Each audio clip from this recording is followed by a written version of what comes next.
What is up, guys, and welcome to the penultimate race of the 2026 season of the Monoposto Driver Career Mode. We're here today for the Qatar Grand Prix, which is making up round 19 of 20 in this season, and is also the final 35% race which we are going to be running this season. But if you guys did miss the previous episode at the Brazilian Grand Prix, then be sure to go and check that one out before you see this one. That was an interesting race, and you may have seen the title of the video peaking at the right time. In that video, the stars all seem to align correctly for us because we started in 4th on the grid, if I remember correctly. We managed to upgrade that into a P3 finish by outscoring both Alonso and Esteban Ocon. So we come into this Grand Prix only 2 points off the lead of the championship, with Ocon even further behind. So with Alonso still the leader, the target is obviously to beat Aston Martin. Stroll seems to be coming good again at the business end of the season, although we can win the Constructors' Championship today because Stroll won in Brazil and he was very high up in Mexico as well, I seem to remember. So it looks like Aston Martin are making a big push to get Fernando Alonso over the line for his 3rd World Drivers' Championship, but we're hoping to spoil the party as much as possible, and let's see if we manage to do that in qualifying. Unfortunately not. Fernando Alonso is on pole for the 27th time in his Formula 1 career, and it's Stroll making it an Aston Martin front row lockout. That's not happened very often this season, so it seems like the Silverstone based outfit have had a lot of dominance over this particular racetrack over the course of the weekend so far. My teammate Ocon is in P3 as well. Unfortunately for me, I'm only down in P9. It wasn't my finest lap around this circuit, so once again a slightly lackluster performance in qualifying has meant that I've got my work cut out for me in this Grand Prix. You know, we've got the likes of the McLarens and the Ferraris both qualifying really well this weekend. We've got one of the Audis in the top 10 as well. I think it's Lando Norris. So it's not going to be easy to overtake these cars, particularly with how close the grid is at the moment.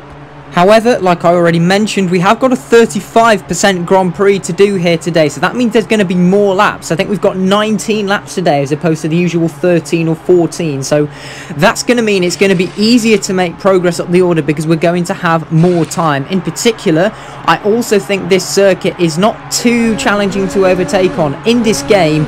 However, we know that it's much more challenging to in real life, but in Monoposto it's a lot easier to find opportunities to overtake, as we are now underway at Lusail International Circuit for the Qatar Grand Prix, and that's a pretty boring start, to be honest. I don't think anyone's really gained any places though. Down in towards turn 1, you can see I've got somebody trying to go up the inside. That's the Mercedes of George Russell, and I think we're going wheel to wheel now with the Alfa Romeo Penske of Guan Yu Zhou though, through turns 2 and 3. We're going to try and pull back alongside the Ineos Mercedes driver, moving a little bit there whilst on the straight, down in towards the end of the first sector. We've managed to get that move done. Next up though is Lando Norris, the Audi driver. We're going to try and go wheel to wheel with our fellow countryman though. This particular circuit is where I mentioned is an opportunity for overtaking in Monoposto because it's quite a wide corner, and sometimes the AI, you can catch them napping if they're going a little bit slowly on the inside line, and you can go all the way around the outside. Speaking of all the way around the outside, Lando Norris has just completely pulled my pants down there, and unfortunately I am back down into P9, although we can try and perform a similar move perhaps on the battery nice and early, and there we go. It looks like we are going to re-overtake our fellow countrymen and get ourselves up into P8. So as it stands, it's one position gained rather by the time we get to the end of lap number 1 based off of where we started. Next up, Charles Leclerc in the crosshairs, the Monegasque driver in the Ferrari. Had a really tough year. It's been very much a midfield car. You know, it's not what he's used to. Last season he was fighting for the championship with Pierre Gasly, the man who is the next driver for us to overtake. Those two went level on points into last year's finale in Abu Dhabi though with DRS. I am trying to save some of the battery because I am already quite low on ERS, and there you go. As soon as I pull out of the slipstream, the two McLarens there, they managed to distance me a little bit. So Gasly goes down the inside of Oscar Piastri there. I run a little bit wide, dip a tyre onto the grass there, which is not ideal. Meanwhile at the front though, Lance Stroll is in front of Fernando Alonso and rapidly pulling away. However, I suspect that's probably due to the difference in tyre compound.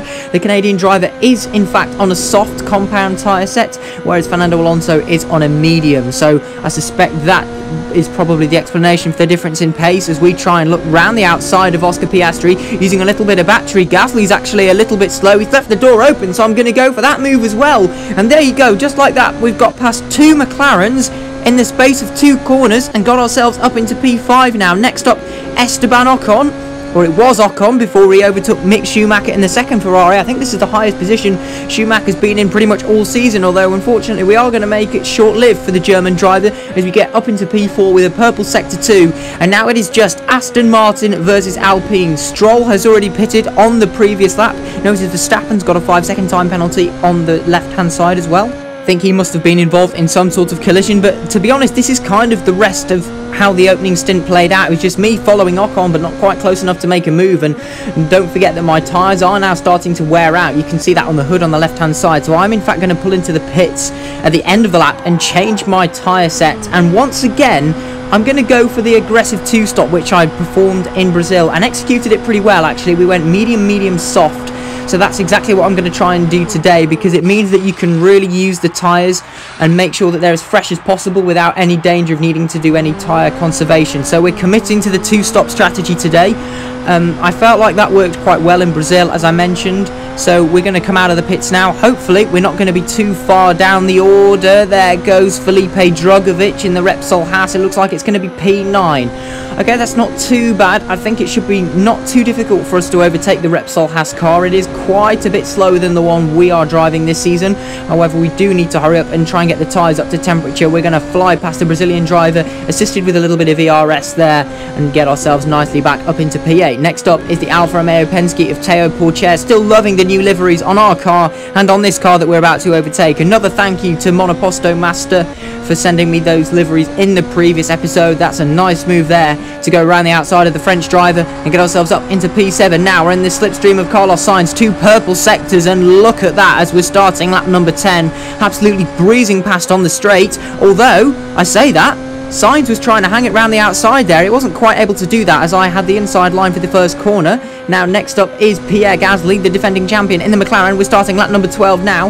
Going to use the battery and DRS to get that move done fairly easily. Ocon is now into the pits for the first time in this Grand Prix, and I have pulled a massive undercut on my teammate, so that means that I'm now onto a net podium position, although by the time we're ending lap number 14, Alonso has dived in for his pit stop. Stroll is obviously the net race leader. I'm now into net P2, 6.5 seconds off the lead, and Ocon has pretty much caught me up again on those fresh soft tyres, so he was only about 3 or 4 seconds behind. So now, even though I felt like the tyres are not particularly worn, as you can see on the display, I am going to change onto a set of soft compound tyres. I think it's better in this game always to try and go for the undercut if you can, because obviously, you know, otherwise you're staying out unnecessarily long on worn tyres.